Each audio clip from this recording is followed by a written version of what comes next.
Welcome to Healthy Mind Science, a show that's dedicated to translating youth and young adult mental health research into the real world.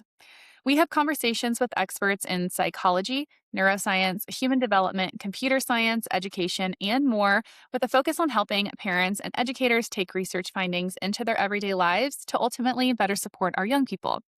Healthy Mind Science is an affiliate of the Center for Healthy Mind and Mood, which is an interdisciplinary research center at University of Colorado Boulder on a mission to promote emotional resilience and healthy mood in every young person.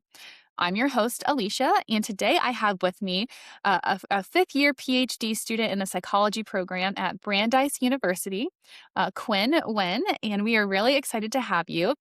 You have expertise and are building expertise in a lot of different areas, and I'm excited to dive into those. And you currently work in the COPE lab at Brandeis University, which focuses on studying stress, reward processing, executive function, depression, and anxiety. Really excited to have you on. These are all the topics that I think parents and educators and young people are really trying to dive into and understand. So really excited to have you on the podcast today. So thank you and welcome. Thank you so much for having me, and I'm really looking forward to this conversation. Yeah, me too. So I think first let's just dive into your area of research. Why don't you first just tell us a little bit about your expertise and where your interests are in research? Yeah, so broadly, I am interested in understanding risk factors for depression in young adults. So my current work is focusing on stress, different stress dimensions, executive functioning, and reward processing, and how those factors predict depression. More specifically, I'm interested in how these different risk factors may sort of influence or interact with each other to predict depression. The goal of investing these risk mechanism is to inform strategies for prevention and intervention with the assumption that if we know the risk mechanisms contributing to depression, we can better and more precisely mitigate those risks. Yeah, so it's like if all of these the terms that you just talked about, we've talked about them on the podcast before, but like I think we're going to dive into some of them later for the study, so we don't have to dive into those right this second. But one of the things that I think is really interesting about just your study too is like trying to really identify these very specific pieces, Hmm. so potentially inform treatment and interventions. And so I think, yeah, it's like super complicated and mine in like uh, very specific, Hmm. but it helps us get at what is really like moving the needle for depression or maybe like a protective factor too. So, really exciting about your research. Um, what other like studies or things are you hoping to kind of dive into as you're developing this expertise and moving forward post graduation? Yeah, so currently I'm looking into stress in relation to reward learning. And currently we are using computational models to sort of elucidate on deep, more precise behavioral patterns of participants on these reward tasks. And I think that is a very exciting direction that I want to keep going into. And also understanding more neuro or physio aspects underlying reward processing in relation to depression. So, looking at kind of the brain and then also like the physiological responses to these Hmm. pieces. And then you talked about reward learning a couple times. So maybe just describe that for folks who maybe aren't familiar with that term. Yeah, so I guess the reward learning is the ability to learn about rewarding stimuli in your environment. A common example would be to understand that I go do yoga, that makes me happy. And to sort of use that information going forward and keep using that information to repeat that activity. Um, and a lot of the times, this is probabilistic. Uh, for example, every time you go running, every time you do yoga, you're not going to feel happy every time, but most of the time you will be happy. And to be able to learn that information, use it, and keep engaging in that activity, that is reward learning. And it is interesting because a lot of research has shown that people who have depression are less efficient at reward learning. And so they are less likely to engage in those behaviors that would then maintain and contribute to their symptoms. Yeah, that's really interesting. And I imagine with like youth and young adults, like I mean, we all are trying as me as a full adult, but youth and young adults in particular, right? They're trying to figure out like what does make them happy or what does make Hmm. them excited and feel good. Yeah. Yeah, aren't always necessarily self-aware or reflective to kind of figure those things out. But I imagine it's a really like interesting and challenging yeah, construct to look at. So really cool. And then how did you become interested in this area of research?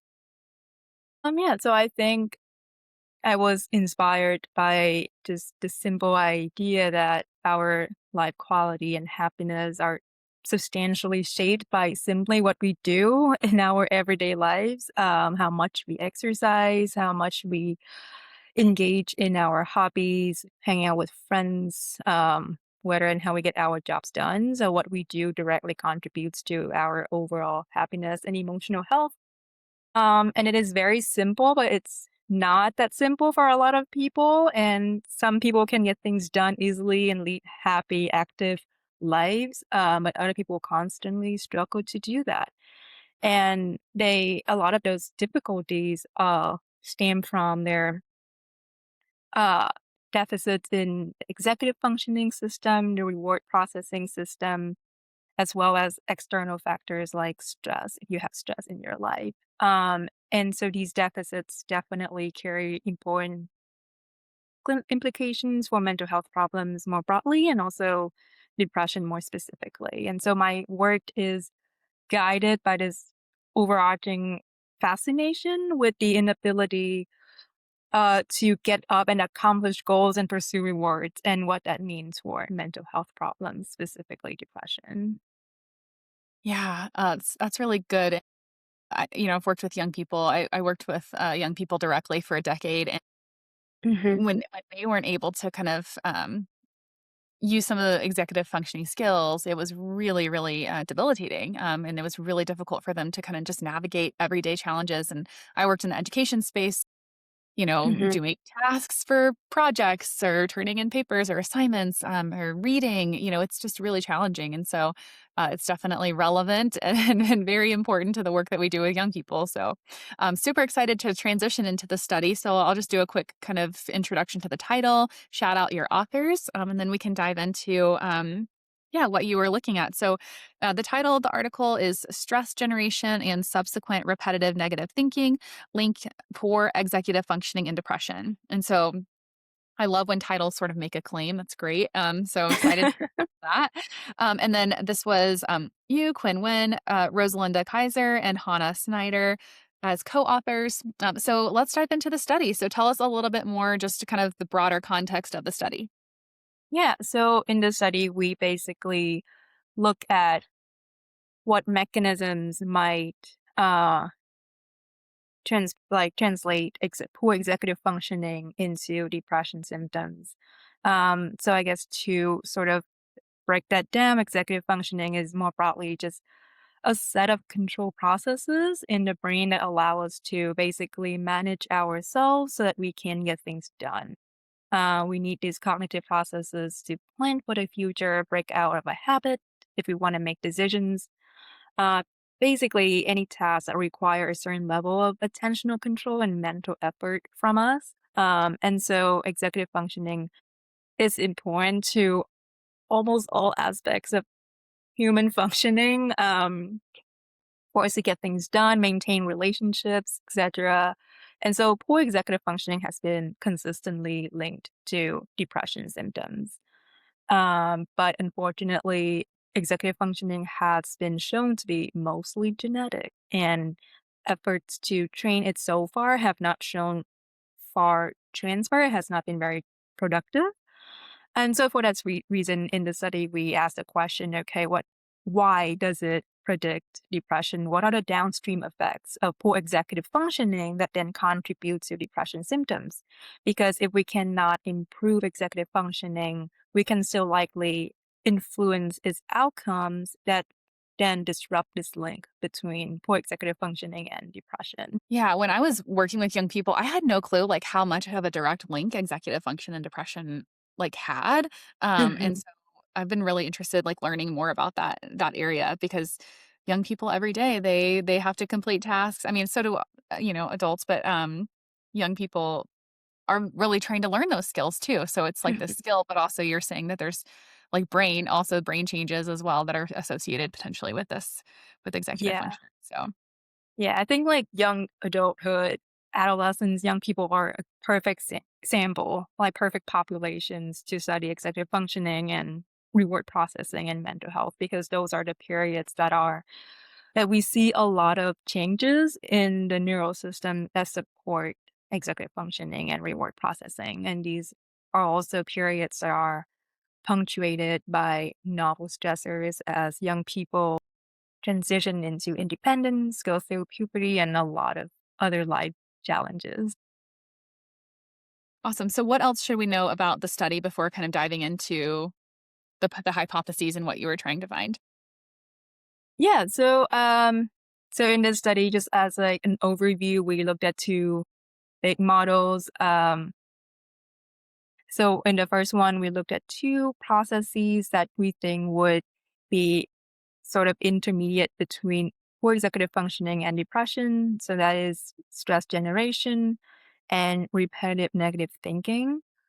In the second model, we looked at perceived stress controllability and again, repetitive negative thinking. And I could also define that and break that down a little bit more. Yeah, maybe talk a little bit about, the, like, stress generation. So what does that mean first? Yeah. Yeah, so stress generation is basically the process where someone generates a stressor in their life and is therefore at least partially responsible for it.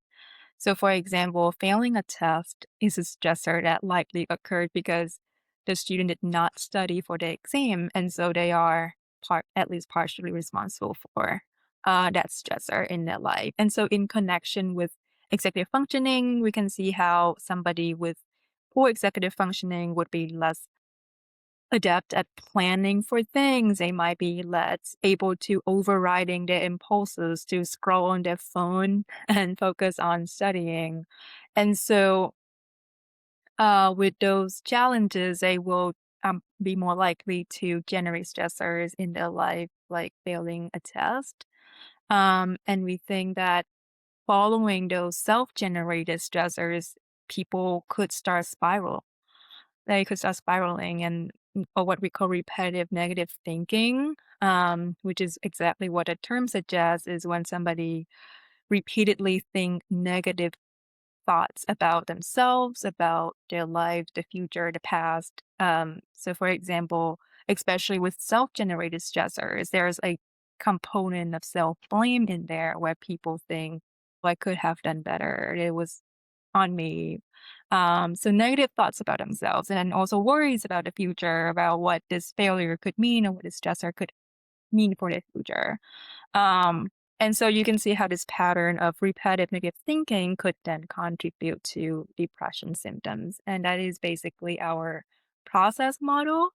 Um, so that is our first model where we think executive functioning could predict stress generation, which then predicts repetitive negative thinking, and then subsequently depression symptoms. Oh, that's such a good example, I think, too, for the, like, the folks who are listening because how many of us have either experienced that ourselves, right? Where Yeah. like, "Oh, I should have studied more," or, like, "Maybe Mhm. I did study a lot, but I didn't study the right way," right? Mhm. And, the outcome was not what I wanted, and there was a disconnect, right, between the content potentially and how I navigated that prep. And then the, like, negative thinking, I saw a lot of the young people that I worked with where they would do bad on a test and then take it like, Mhm.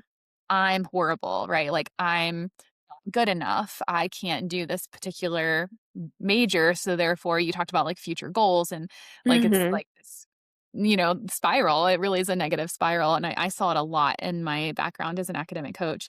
And so, yeah, just kind of seeing how they all connect. And it was a really cool approach to how you were looking at like how executive function is moving the needle for depression or poor executive function specifically.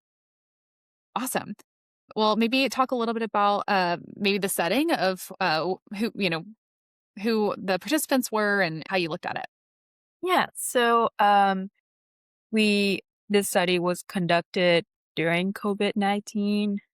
It was right after school were shutting down, and everybody was moving online. And so we try to get the study up and running in that time frame because we wanted to capture the high level of symptoms and stress during that period. And so we had multiple time points. So for this study, I used 4 time points from the study, and these time points were separated by 2 weeks. So executive functioning was measured at baseline, and then at uh, week 2, we measured self-generated stressor frequency. And at time point 3, which is week 4, we measured repetitive negative thinking. And then at the last time point, which was week 6, depression symptoms were measured. And everything was conducted online using self-reports because it was during COVID-19. And our sample was college students between 18 to 25 ages, so basically young adults for the study. Great. And then, you looked at these different constructs, and I think you said you talked about like two different models. Right. Maybe just talk high level with both models, and I think you maybe want to focus on one for the conversation. Yeah, so I earlier explained the first model. The second one is very similar. The only thing that we changed is instead of looking at stress generation, we looked at perceived stress controllability. What that means is somebody's subjective view of how controllable a stressor is. Um, so, for example, we asked participants, how often did this occur in the past 2 weeks for you? If they said anywhere between once in a while and all the time, then we would then ask them, how controllable did you feel? How controllable was this stressor for you? How much control did you feel you had? The idea is people with high executive functioning would be better at regulating their emotions or planning for stressors. And so those stressors would seem more controllable to them. Whereas people with poor executive functioning would have a hard time either regulating their emotions or planning how to, for example, study for an exam. And so those stressors become these large, humongous, vague tasks to them that seems very uncontrollable. And so we think that poor executive functioning might predict a higher subjective controllability of stressors, which would then predict repetitive negative thinking because you could see how somebody who cannot control a stressor or feel very overwhelmed by a stressor would keep thinking about it. And that would then also contribute to depression. And so that was the idea behind our second model. Awesome. So maybe what we can focus on the findings. So, what did you find, or what? Yeah, what should we know about? Right. So the second model with perceived stress controllability, we did not find evidence to support that model. So executive functioning did not predict perceived stress controllability, and stress controllability also did not predict repetitive negative thinking. We have some speculations that we could talk about, but I also wanted to dive into the first model that we did find support for. So the first model we did find that poor executive functioning predicted a higher frequency of self-generated stressors 2 weeks later, which then predicted a higher level of repetitive negative thinking and also a higher level of depression symptoms. And so I think these findings are very interesting because we can see a process model where we can see intermediate processes between executive functioning and depression. I could also talk about the second model where even we did not find evidence to support our second model with perceived stress controllability. Um, and we did, though, however, find that RNT or repetitive negative thinking still predicted depression. And so that association was replicated in both models. And also, we think that it's possible that people with poor contr who feel like they cannot control a stressor are just going to stop thinking about it, and that might be why we did not see that, relation between stress controllability and repetitive negative thinking. But we could also be underpowered, however, we did find that our sample was enough to detect these effect sizes, but perhaps more replication would also be needed for that model. So, what do you think we should take away from this Yeah, model and hypotheses? right. So I think the main takeaway would be that even though executive functioning is not trainable, there are a few dials in between poor executive functioning and depression symptoms that we can target. So just because somebody has poor executive functioning does not necessarily mean that they will experience mental health problems. And we know from data that people, not everybody who has poor executive functioning will go on to develop those problems. So we can, for example, target repetitive negative thinking, and this points to different forms of cognitive therapy that usually employs coping strategies like reappraisal and reframing. I think one innovation of the study is that we looked at repetitive negative thinking, whereas prior study typically looked at rumination. And so I wanted to make the distinction because rumination is basically repetitive negative thinking about past events or past behaviors, uh, as opposed to worrying, which is also repetitive negative thinking, but about the future.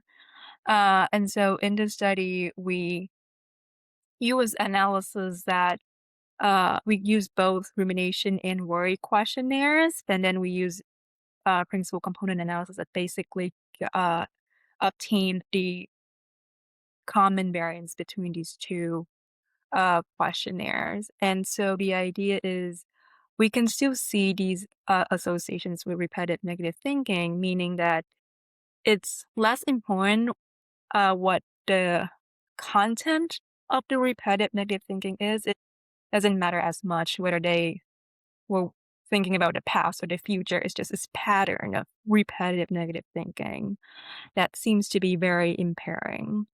Um, and so therapy or treatment would want to target that pattern instead of the content of it. We could also target stress generation um, with executive functioning compensation strategies. We can teach young people ways to work around poor executive functioning.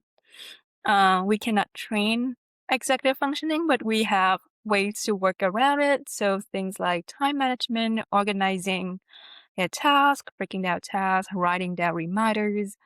These are behavioral skills that can be learned and can be taught. And more importantly, these skills should be taught early on, definitely before young people enter college and have to live independently. What we see, and this is from a prior study, and we saw that there was an age component to this where the link between executive functioning and stress generation was only observed in older adolescents or young adults versus younger adolescents. And we think that it is possible that it is because for younger adolescents, they have their parents there who remind them to do things or do things for them, and there's more scaffolding. Whereas for older adolescents, people who are already in college, having to live independently, they don't have that kind of scaffolding. And so these uh, problem with poor executive functioning begin to show. Uh, and so that's why we want to teach people these skills early on before they have to live independently, so that they can have a smoother transition into adulthood. I really like this distinction between like rumination and worry. Like the repetitive negative thinking kind of incorporates both, where ruminating in the past, worrying about the future, it embodies both, right? That's kind of how we're sort Hmm. of like conceptualizing it. And you said that this is like one of the first studies that's looked at that together in this, in the like with the executive functioning and depression. Yeah, that looks at RNT, and we have like other studies that looked at different components of this model, but this is the first one that looked at all four of these uh, factors in one model. Yeah. Yeah, it's really interesting. And and then with stress generation, it sounds like trying to like using those executive functioning skills from a young person's perspective will hopefully help alleviate some of this the stress that we can control, because there's Hmm. a lot of stress in our lives and in the world that maybe, well, that we don't have control over potentially.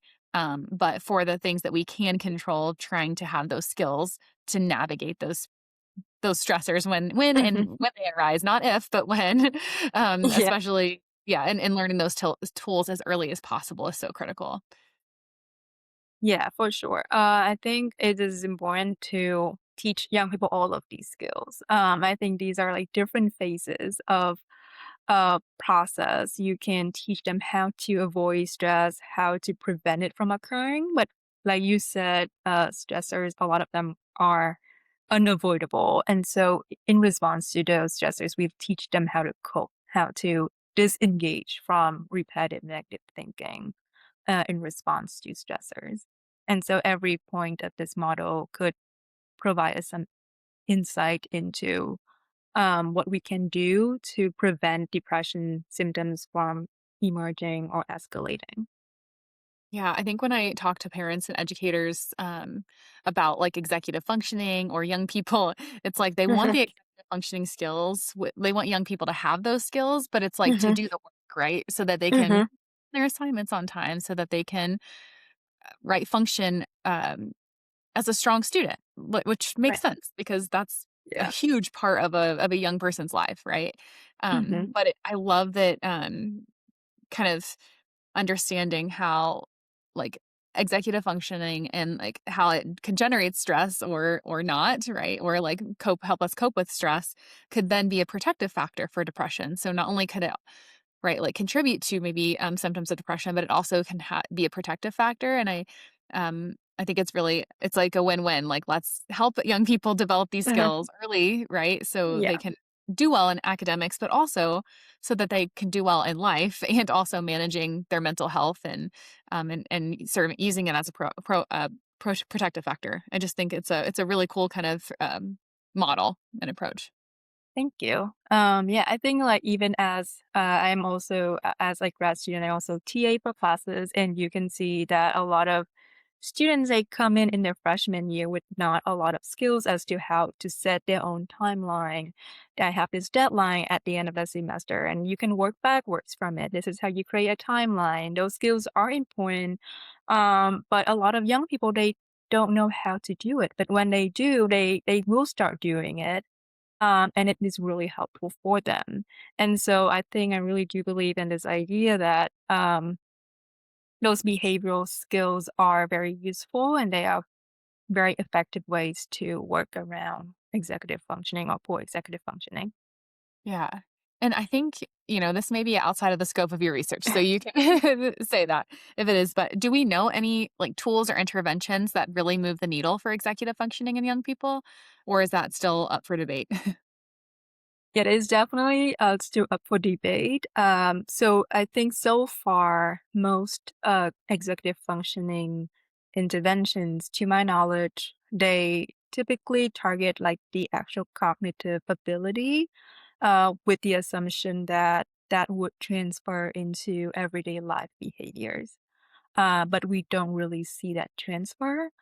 And so A lot of interventions have done that, and there is a review paper on it as well, and that shows that we don't see that kind of transfer into everyday lives. However, there are interventions teaching people how to work around poor executive functioning using behavioral skills that have been applied to schizophrenia or other forms of psychopathology, other mental health problems. And so I am not aware of any intervention targeting compensation skills that target individuals with depression. However, it has been shown to work for other forms of mental health problems. Yeah, interesting. Well, future studies, you know? Yes. Well, anything else as far as like main takeaways? What do parents, what do educators of young people, what should they take away from today's conversation? Yeah, I think so. Just as also a recap of our conversation, I think that it is important to teach young people ways or skills that they can use to manage their life more effectively, even before they enter college, as soon as possible, so that they have that kind of agency that can help them manage their life more effectively, and that would prevent them from generating more stressors that could have implications for their mental health.